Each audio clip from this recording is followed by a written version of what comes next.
Irrigation की अगर हम बात करें हमारी इकोनॉमिक क्रॉप्स के अंदर, जैसे गेहूं है, चावल है या मक्का की फसल है ना, कोई भी फसल, उसमें हम लोग बोलते हैं कि क्रिटिकल स्टेज ऑफ इरिगेशन क्या होनी चाहिए।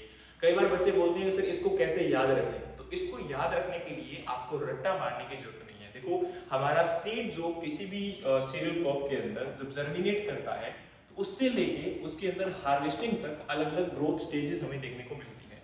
तो एक स्टेज को आपने सुना होगा जिसको हम बोलते हैं flag leaf stage. Flag leaf stage जो है वो वेजिटेटिव ग्रोथ स्टेज का मैक्सिमम या एंड पॉइंट होता है।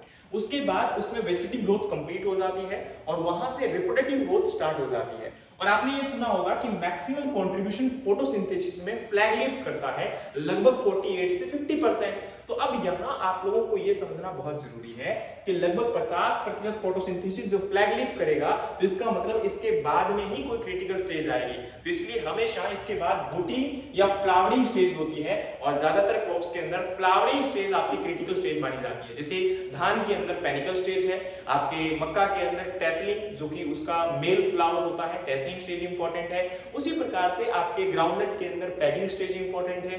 नेक्स्ट हम आपके पर्ल मिलेट की बात करेंगे, सोरगम की बात करेंगे, तो उसमें हेड या क्रिटिकल स्टेज अगेन आपकी इंपॉर्टेंट स्टेज है। लेकिन गेहूं के अंदर सीआरआई स्टेज आपकी क्रिटिकल स्टेज होती है। तो ये सीआरआई मतलब क्राउन रूट इनिशिएशन। इसमें क्या होता है गेहूं के अंदर कि गेहूं का सीड जब जर्मिनेट करता है तो इनिशियल में उसके जर्मिनेशन के बाद ये आपका रेडिकल पोर्शन से रूट और आपके प्लूम्यूल पोर्शन से शूट निकलेगा।